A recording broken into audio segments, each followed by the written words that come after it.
think she's starting to suspect something. Ooh.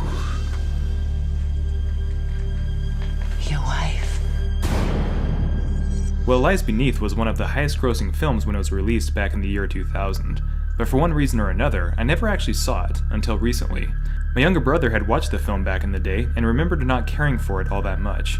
Still, he wanted to give it a second chance to see if the film held up any better than he remembered, and I wanted to experience it for the first time to see if I'd maybe missed a cinematic gem. The unfortunate answer is no. What Lies Beneath is mediocre at best, but instead of being a review, I wanted to take a moment to talk about what this particular film could and should have been with a few minor story tweaks. What Lies Beneath is a handsome film and has some decent moments of tension and scares, but the story devolves into predictable monotony and takes no risks with the material to do anything memorable.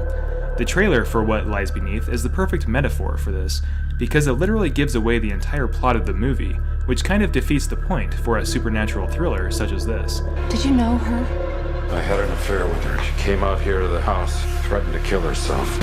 Get out! We can put this behind us. Our life can go on. It's not too late.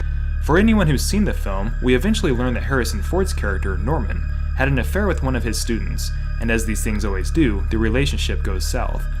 Leave her out of this. But then out of nowhere, some bright young woman finds me attractive. Stop it!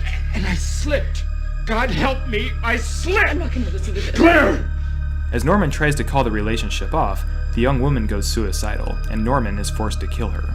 The deeds of his past literally come back to haunt him when the young woman's spirit begins to haunt Norman's wife, Claire, who is played by Michelle Pfeiffer. But as I mentioned, nothing is surprising about this.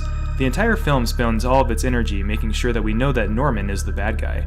This fact makes it so that when the final revelations come, they're really not revelations at all. But it didn't have to be this way. While watching the film, it struck me that the story could have been so much more, and my mind couldn't resist trying to make it better. And the sad part is that it didn't take much effort. Here's what Lies Beneath should have been. During the course of the film and its original structure, we learned that not only did Norman have an affair with the young woman, but that Claire had discovered the two together. As she's driving away in a fit of rage, she suffers a car crash that conveniently wipes her memories of the whole ordeal.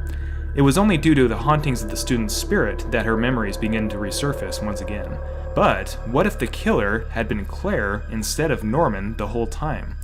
When this thought crossed my mind, it struck me that this would have led to a much more satisfying conclusion. In more ways than one, the story beats seem to allude to the fact that there is more going on with Claire's character than meets the eye, but it never bothers to explore this side of her character.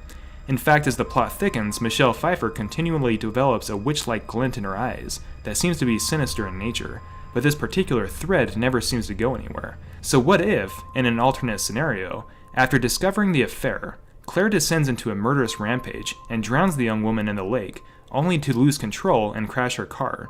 Changing this aspect would have been so much more satisfying for multiple reasons. I wouldn't go so far as to say it would have been a plot twist had the story occurred this way, but at least the plot would have been more interesting. This simple change could have taken the story in interesting directions. For instance, What Lies Beneath plays heavily into the supernatural side of its story.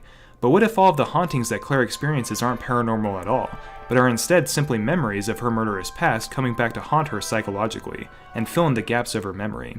This would have made the film infinitely more interesting, because for the first 3/4 of the film, it would have had us guessing, trying to figure out if the ghostly apparitions were real or imagined.